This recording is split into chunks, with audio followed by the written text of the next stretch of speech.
A continuación, Poder Ciudadano.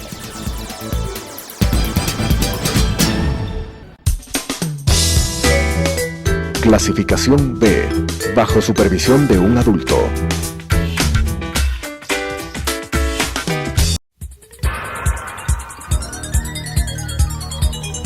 Las opiniones vertidas en este espacio por la producción y dirección del programa son de exclusiva responsabilidad de sus autores y de quienes intervienen en ellos.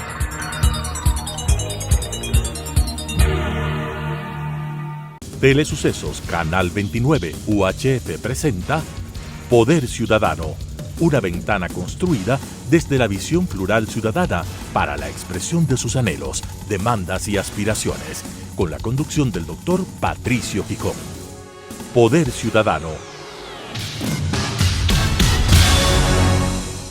Cordiales saludos.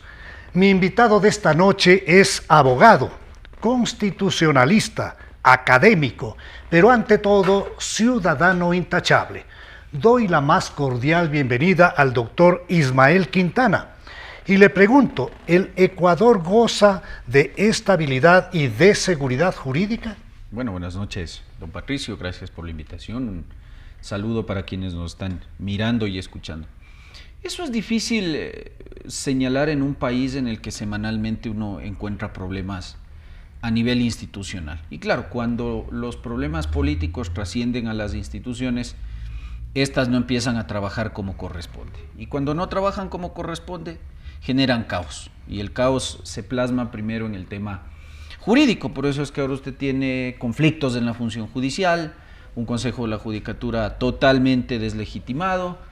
De hecho, hay 2 vocales que han sido llamados en días pasados a juicio, hay otros que están siendo investigados desde el punto de vista penal, una Corte Constitucional también que está llamada a defender la Constitución y que hasta este momento pues, no toma decisiones, un Consejo de Participación Ciudadana que debería ser supuestamente la escuela de la institucionalidad del país porque es el que nombra autoridades de control, pero vemos que tiene tantos problemas con una mayoría que está al borde probablemente de la destitución en la Corte, no tenemos asamblea, estamos frente a una elección anticipada fruto de un proceso de lo que llamamos muerte cruzada. Entonces, en esas condiciones, difícilmente decirle a la gente, sí, Ecuador es un país con permanencia institucional y con seguridad jurídica, cuando la incertidumbre es lo que reina. Usted ha topado ya lo que significa la enfermedad institucional, la desinstitucionalización que vive el Ecuador, lamentablemente, con un poder ejecutivo moroso, con un poder ejecutivo que no ha tenido la capacidad de resolver de ninguna manera problemas tan graves como los atinentes a la inseguridad, a la falta de empleo y trabajo, a la pobreza que se ha ido extendiendo, a la situación tan grave del Instituto Ecuatoriano de Seguridad Social, para señalar unos pocos. Un ejecutivo que con las justas va a terminar un medio periodo con una situación francamente compleja, con apagones, disminución de la producción petrolera, en suma una situación de desastre nacional.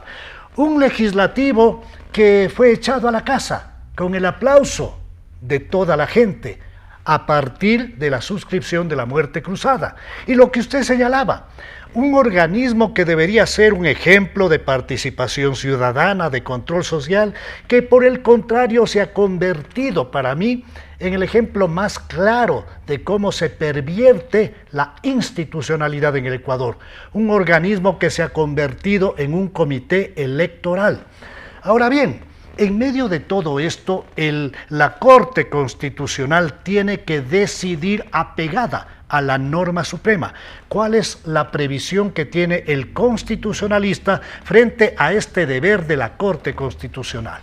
Aquí hay un dictamen, ¿no es cierto? Hay una decisión de la Corte Constitucional del año 2019 que puede gustar o no. A mí personalmente jamás me gusta este tema de los blindajes, porque si las cosas se hicieron bien en el transitorio, no se necesitaría yo creo que blindaje. mayoritariamente se hicieron. El transitorio cometió muchos errores.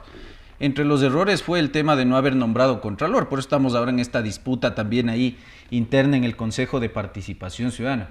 Pero también tuvo aciertos. Ahora, si dentro de los varios aciertos que hubo, nosotros necesitamos de un dictamen que blinde políticamente esas decisiones, estamos mal, ¿no es cierto? Pero más allá de eso... Pero existe. Sí, por eso digo, más allá de eso, que es una apreciación democráticamente válida, es decir, tampoco hay que aplaudir como focas todo lo que la Corte resuelve.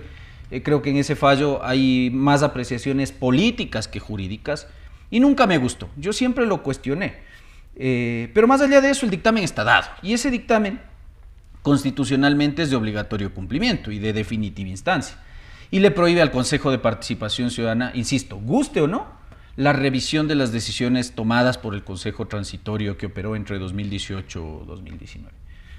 Resulta que usted acá tiene, por parte de este Consejo, al menos 2 intentos, ¿no?, por pasarse por encima este dictamen. El primero, con estas audiencias públicas, que fueron varias las convocadas para efectos de pretender echarse abajo la designación de la fiscal general del Estado, sobre la base de estas supuestas denuncias de plagio, que luego fueron desestimadas en la vía académica, se confirmó la originalidad del trabajo de pregrado de la fiscal, y pese a eso el Consejo continuó operando con una mayoría de 4, en otras veces de 5 votos, intentando echar abajo el nombramiento. Ya se les advertía, vea, tiene un dictamen, cuidado, incumple. Así fue. Y luego se consiguen uno de estos comedidos que ya formar no, una veeduría ciudadana, y como vivísimos van a donde un juez de la esquina a pedir que les dé una bendición. Efectivamente, y se consiguen esta acción de protección y acatando esta sentencia que era inejecutable. Afortunadamente ha sido ya dejada sin efecto por la Corte Provincial de Manabí. Deciden convocar, o más bien dicho, el presidente de este organismo unilateralmente, así lo han dicho el resto de consejeros, y parecería que fue así, convocar a la conformación de esta veeduría. Entonces, claro, con eso trataron de esquivar el dictamen del blindaje diciendo no, la prohibición es al Consejo, no al Poder Ciudadano. Curioso el nombre del programa. Pero resulta que la veeduría la iba a conformar el Consejo y el informe que finalmente, hipotéticamente, hubiese elaborado esta veeduría iba a pasar a conocer. Era una tramoya que estaba armada únicamente para tratar de estorbar, para revisar lo hecho por ese Consejo de Participación Transitorio y para comerse a la mismísima Corte Constitucional. Porque la veeduría era para revisar el proceso de cese de la Corte anterior y de la designación del actual. Entonces, la Corte decide iniciar esto que se llama fase de verificación del cumplimiento de este dictamen. Entonces nos dijimos, bueno, va a poner pie en el acelerador, va a tomar una decisión, ojalá muy similar a la que tomó en enero con el Consejo presidido por Ulloa, pero resulta que de eso acabamos prácticamente caminando al mes y la Corte Constitucional, más allá de haber convocado a una audiencia, no ha tomado una decisión. ¿Cómo vio usted el pronunciamiento que hizo el miembro de la Corte Constitucional, doctor Herrería Bonet? Yo en estas semanas he venido sosteniendo que ese era el pronunciamiento que de entrada... Es decir, no hacía falta convocar a ninguna audiencia. No, porque la Corte a través de la Secretaría Técnica Jurisdiccional ya requirió la información al Consejo de Participación Ciudadana, a la Fiscalía y al propio juez Quimis, este juez que concedió esta acción de protección en Montecristi. Me parece que con esos elementos era suficiente para que la Corte sesione, debata y tome una decisión. La que sea, a la larga, digamos, yo particularmente creo que por estos 2 caminos ha habido incumplimiento del dictamen y la Corte debería ejercer a plenitud su facultad establecida en el 436 número 9 de la Constitución. Parece que se está jugando políticamente, doctor Quintana. Entonces, el doctor Herrería en este voto concurrente dice eso, ¿no? Es decir, no hace falta dilatar, hay que tomar una decisión lo más pronto posible, pero es 1 frente a 8, y al parecer los otros 8 consideran que sí hacía falta un proceso de deliberación mucha más amplio. Yo espero que realmente sea un proceso de deliberación y que no estemos entrando en la Corte Constitucional en este plano de los cálculos políticos, ¿no es cierto? De ver que va a pasar el próximo 15 de octubre, ganará González, ganará Noboa, y de acuerdo a eso entonces empezamos a enrumbar también nuestras decisiones, le damos hasta eso tiempo para que este Consejo tan deslegitimado deje poniendo Contralor. A mí me parece que quien resulte elegido Contralor en este proceso ya nace deslegitimado. Comparto plenamente su criterio, sea doctor este Quintana. Señor Torres, o peor este muchacho Así que dice es. que a sus 29 años tiene 15 años de experiencia. No solamente cuestionado, sino cualquiera de esos deslegitimado. candidatos que se ha dicho son afines al correísmo, este proceso está deslegitimado. Yo por eso desde un inicio sostuve que si esta Corte se iba a tardar tanto tiempo en tomar una decisión, que no es difícil, porque no se le ha demandado pues la inconstitucionalidad de una norma tan compleja como para que la Corte delibere tanto. Esto no es el matrimonio homosexual, no es el aborto. Es una revisión de cumplimiento, es nada sencillamente más. contestar dos preguntas. Si el Consejo, al haber llamado a las audiencias públicas, intentó o no revisar el nombramiento de la fiscal, y si el hecho de haber acatado esa irregular sentencia de Montecristi para conformar la veeduría, para revisar los nombramientos de la propia Corte, es o no incumplir el dictamen.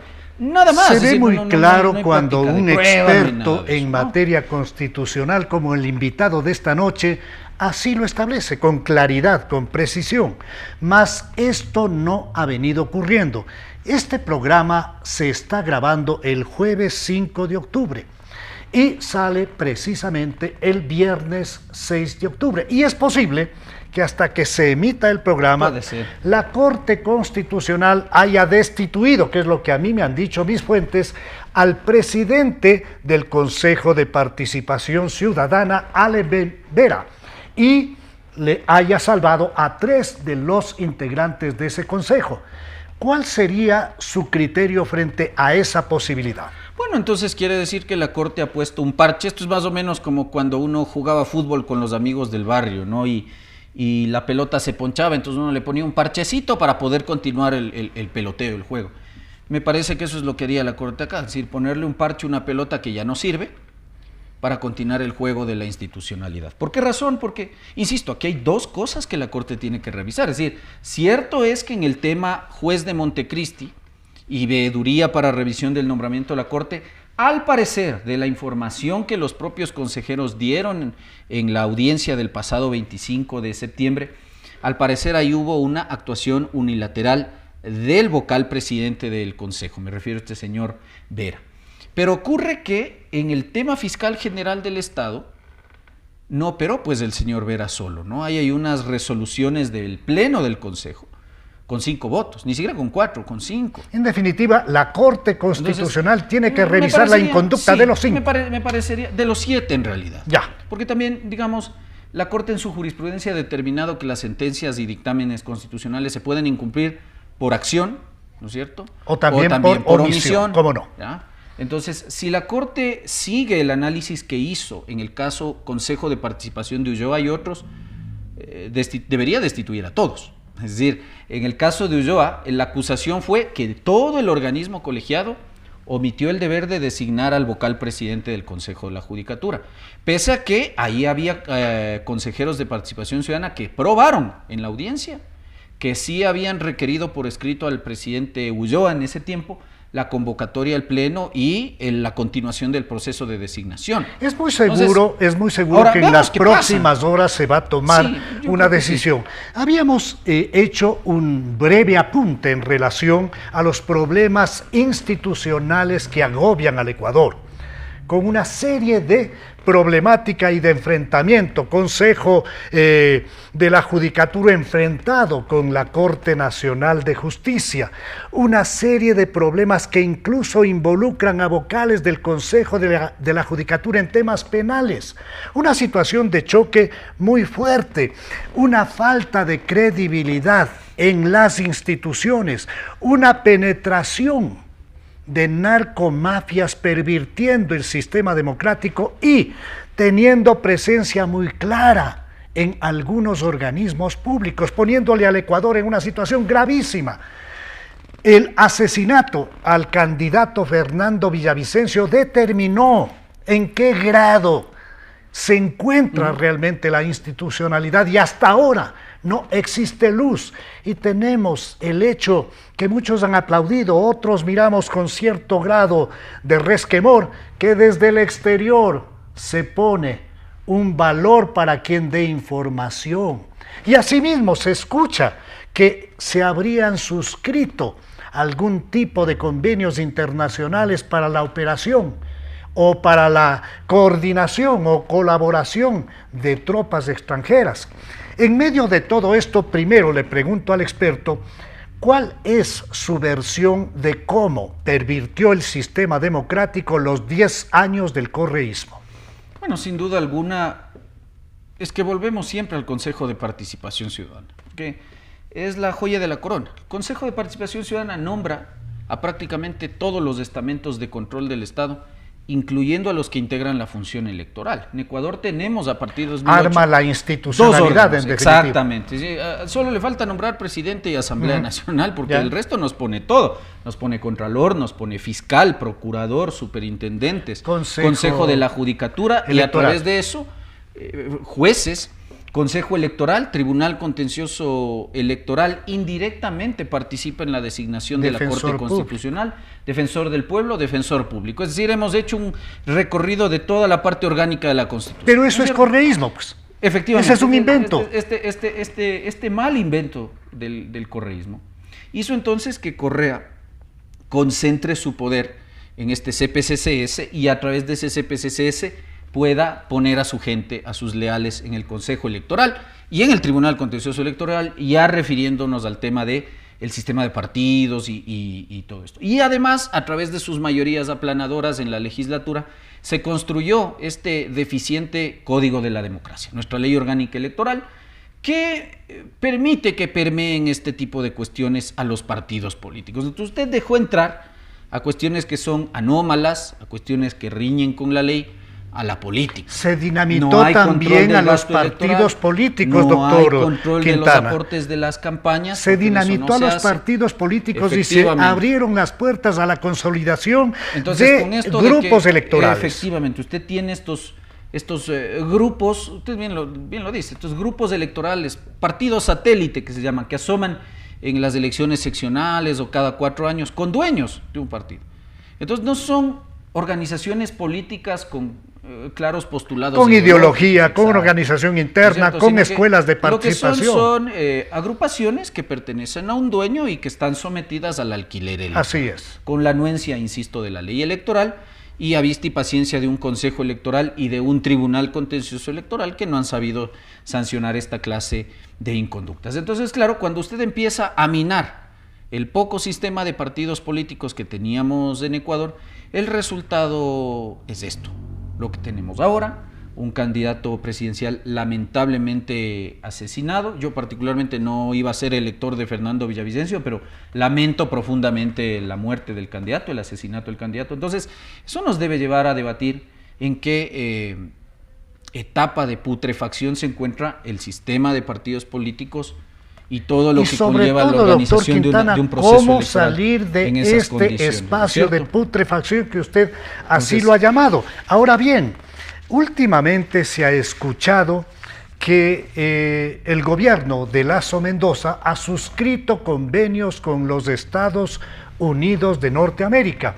El artículo 5 de la Constitución de la República establece que el Ecuador es un territorio de paz y que no se permitirá el establecimiento de bases militares extranjeras ni de instalaciones extranjeras con propósitos militares.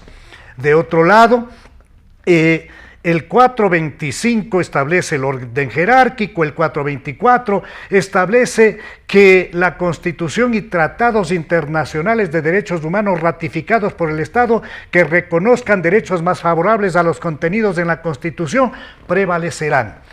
¿Cómo debe tramitarse este anunciado convenio?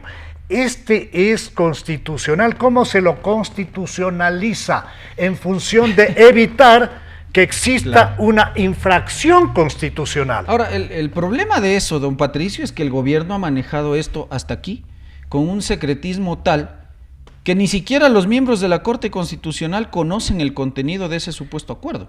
Pese a que el canciller hace unos pocos días anunciaba que se había enviado el documento tan confidencial y tan secreto, pero la Corte Constitucional no lo tiene. Yo no entiendo esta idea. Yo sé que aquí hay cuestiones de seguridad nacional y que entiendo habrá unas políticas todos públicas entendemos, pero hay al menos, elementos díganos los básicos. Elementos comunes, básicos, porque si no empezamos a especular con esto, ¿no es cierto?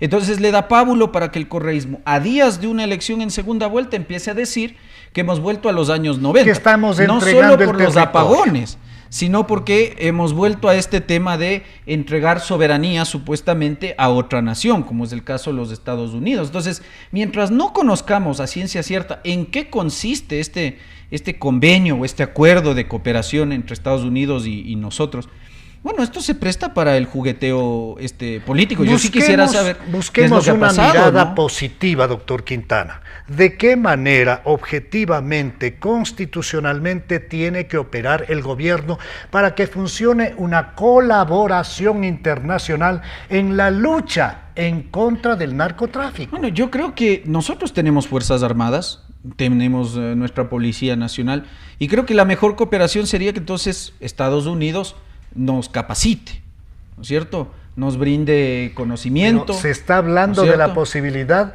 de acciones operativas militares eso es en lo que aire, mar y tierra. Entonces no se entiende. Cuidado, yo he escuchado al canciller y el canciller ha sido muy claro en señalar que esto no implicaría el establecimiento de bases militares extranjeras en nuestro territorio. Ojalá nuestros marinos, por ejemplo. O sea que yo nunca estuve de acuerdo con ese artículo 5 de la Constitución, pero mientras esté vigente hay que respetarlo aunque no estemos de acuerdo, ¿no es cierto? Ahora, sí quisiera que nos aclaren, entonces, a ver, si no va a ser esta elaboración de tareas o llevar adelante planes en conjunto con nuestra Policía Nacional o en conjunto con nuestras Fuerzas Armadas, ¿en qué consiste la cooperación con Estados Unidos? O sea, a mí me parece que es básico, con un tema además que preocupa a toda la población, que es el problema de la inseguridad. Todo lo que suponga mejorar la seguridad del país, tanto a nivel interno como también proteger nuestras fronteras por aire, mar y tierra, me parece que eso es válido. Pero ¿implicaría acaso desconocer, o más bien dicho, reconocer implícitamente el fracaso de nuestra fuerza pública? Ojalá que no. Ese es el tema de fondo. Ojalá que no.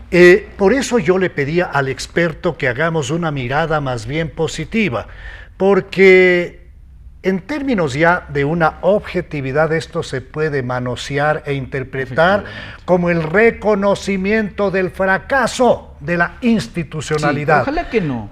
Ojalá que no. Yo sigo confiando. Yo creo que al igual cuando uno dice que los jueces están podridos, no. Hay ciertos jueces que están podridos, la mayoría son buenos. Lo mismo quiero yo pensar siempre de nuestra fuerza pública. Yo creo que la Policía Nacional es una buena Policía Nacional, más allá de que tiene problemas internos, y hay que limpiarla, y esa es competencia no del gobierno norteamericano, es competencia del presidente de la República. Pero doctor Quintana, todos sabemos, y lo mismo con nuestras Fuerzas Armadas. Todos sabemos que estamos con una invasión de narcotráfico y que eso ha llevado a la violencia. ¿Por dónde pasan los cargamentos de narcóticos? Por las fronteras. ¿Quién cuida las fronteras? Sí, las Fuerzas Armadas. ¿Quién cuida las carreteras? La Policía Nacional. ¿Quién cuida los puertos? El Estado. ¿Quién cuida las cárceles? El Estado. ¿Qué está pasando? Estamos infiltrados. Entonces, si es que se presenta al país de manera ordenada, sin que esto signifique vulneración de todo lo que significa la condición de un Estado, si es que se presenta un esquema sensato de colaboración internacional sin ir más allá, sin ir a operaciones militares, yo creo que el país lo aplaudiría. Sí, yo vería con buenos ojos eso. Ojalá los miembros de la Corte también lo vean y no se tomen tanto tiempo para emitir un dictamen como se están tomando para resolver el tema. Tengo la impresión de que este asunto se va a politizar y encontrándonos a puertas de la segunda vuelta el 15 de octubre, es posible que este tema ingrese a la campaña electoral. El doctor Quintana vio el debate. Sí, claro que lo vi. ¿Y cuál es su criterio? Yo no soy de los que cree que debe haber ganadores o perdedores del debate, ¿no? Y sin darme las de analista político ni nada de eso.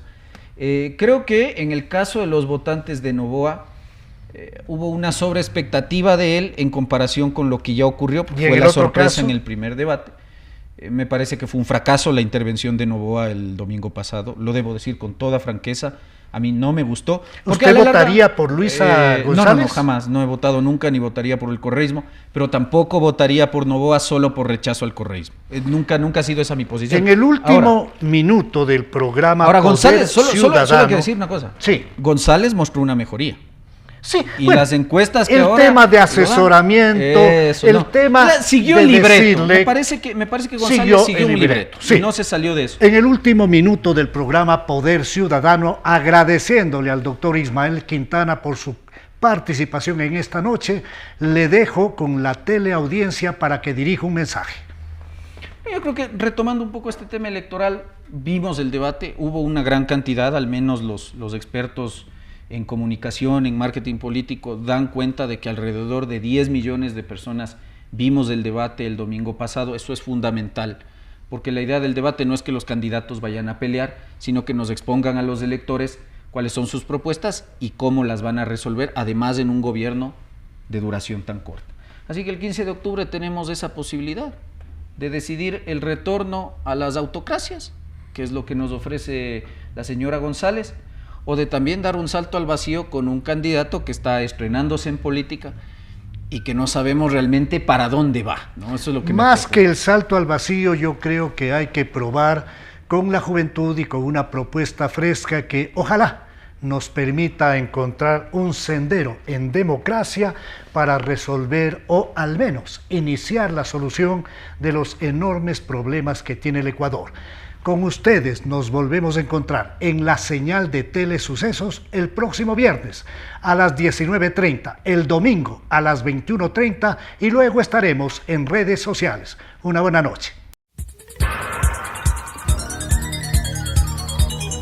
Las opiniones vertidas en este espacio por la producción y dirección del programa son de exclusiva responsabilidad de sus autores y de quienes intervienen en ellos.